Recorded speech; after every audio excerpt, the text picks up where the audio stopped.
So this question is called Tuor PLC. I think that's how you say it, Tuor PLC. It's question 17 from 2022's paper 2. It's on capital investment appraisal. So quite a lengthy lot of data to process before we can get going with the question. So Tuor PLC is a property development company specialising in the renovation of luxury houses in London. 8 years ago, they purchased 95 acres of farmland on the outskirts of a small city in southwest England.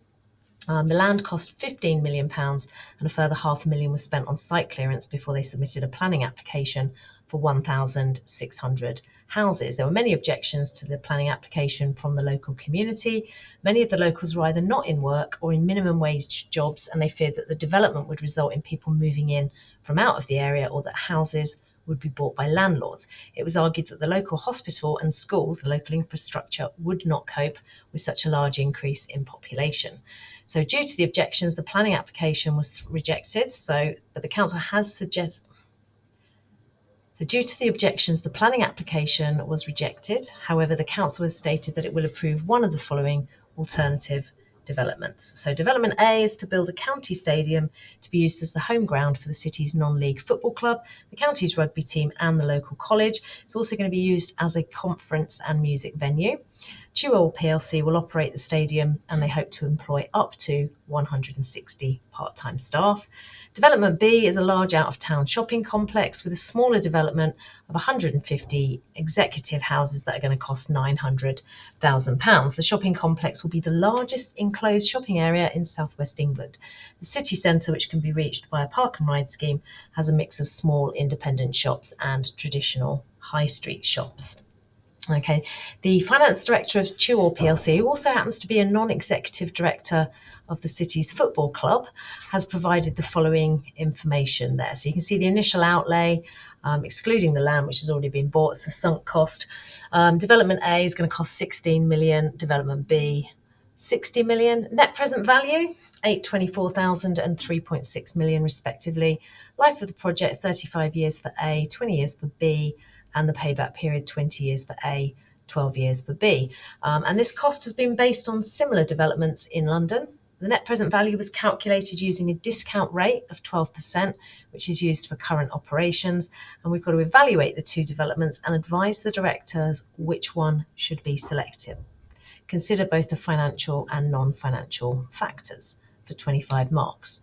Okay, so quick definition here for payback. So it's the amount of time it takes the project to recover or pay back the initial outlay from raw cash flow, so not discounted. It's a very simple or crude measure of the likely success of the project, and it doesn't take into account the fact that money loses value over time or the cost of borrowing.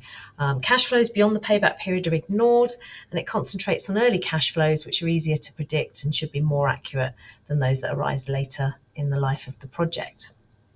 Okay, net present value, the other one, NPV, that's the total value that will be added to the company over the life of the project. It's more sophisticated than payback as it uses discounted cash flows. The raw cash flows are discounted by a factor, in this case it's 12%, to take into account things such as the cost of borrowing or the opportunity cost of using cash that could be invested elsewhere. If it's positive, then the project is viable. If the NPV figure is negative, though, it's generally not going to be worthwhile undertaking the project, as it will cost the business money. Okay, so calculations, then we can do a few simple calculations here. We can compare the NPV for A and B, and I'll tell you that the NPV for B is 2.776 million higher, but then don't forget the initial outlay, considerably higher. Payback period, 20 years for A, 12 years for B, so payback for B is faster by 8 years. Estimated life of the project, 15 years longer for A than B. The initial investment, 44 million higher for B, but let's not forget the NPV is only 2.776 million higher. Then we can think about the financial factors. So we need some advantages here. So for project A, its initial outlay is lower, the life of the project is longer, it's got more years left of the project after payback, so it may produce more cash flow after that payback period. And maybe there's a possibility of grants. You could throw that in there. National Lottery or Sport England, seeing as it's a community project, might be willing to stump up some of the cost. Project B, the shopping centre, the net present value is higher than A by 2.776 million, and it does pay back faster. 8 years faster than A.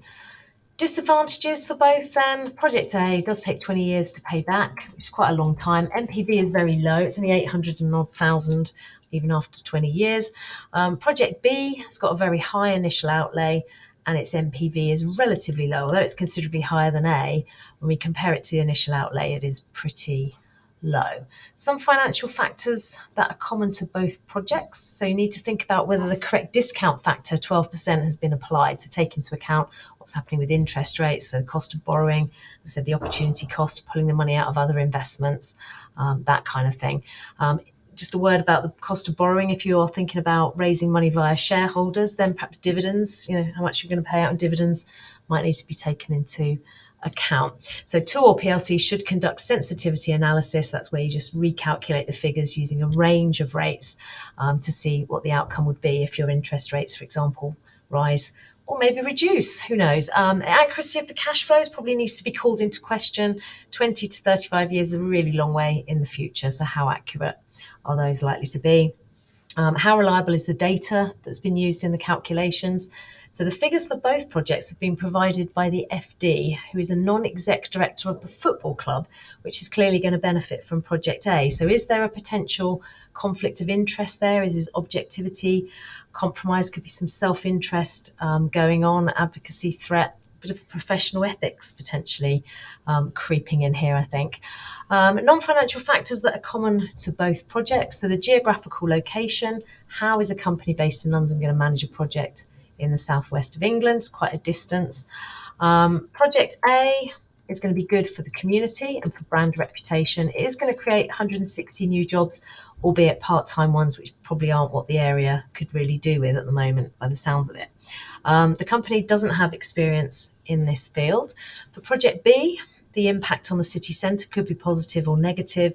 You could say that the business may be drawn away from city centre shops and increased traffic may cause pollution, or it might be that new customers are attracted to the area, and that will be benefits to the shopping centre and to the local community. The company does have experience in house building, so let's not forget that part of this project is to build 150 £900,000 homes, so it has expertise in that area. And also let's think about how the local infrastructure will cope. The original planning application was thrown out, but then that was for 1,600 homes. So obviously with 150 new homes for, more executive style homes, perhaps the demands on the infrastructure will be considerably less, but we need to think about the impact on local hospitals and schools and what have you. Limitations to the data. So how are we going to raise the finance? It makes no mention of where this money is coming from. So we don't know what the impact on gearing would be if we're going to borrow, or what's going to happen to the shareholders. Are we going to do a rights issue? We're going to do a combination of the two. Is there any guarantee that either project will be successful? Well, probably not. There never are any solid guarantees with these things.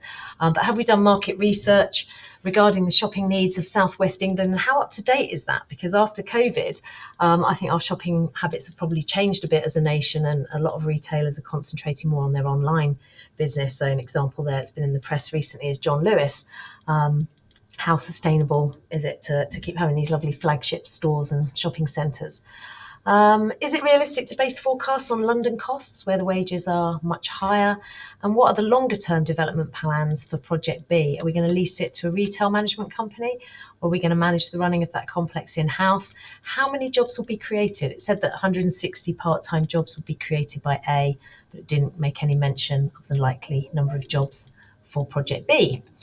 Okay, recommendations. Which one should the directors select? There is no right or wrong answer. You could say that they should choose Project A as the initial outlay is lower, it creates jobs and the area doesn't need more shops. Obviously, you'd need to expand upon that. This is just a very brief conclusion. Or that they should choose B as the payback's faster. It's going to provide a boost to the area's economy, bringing in new visitors attracted by the shopping centre, and those affluent new residents who can afford £900,000 plus for a house. So don't advise them not to do either project. That doesn't answer the question in this case. So choose Project A or Project B. Make sure your answer is fully justified. So hopefully that's given you some ideas. You can now get on with practicing putting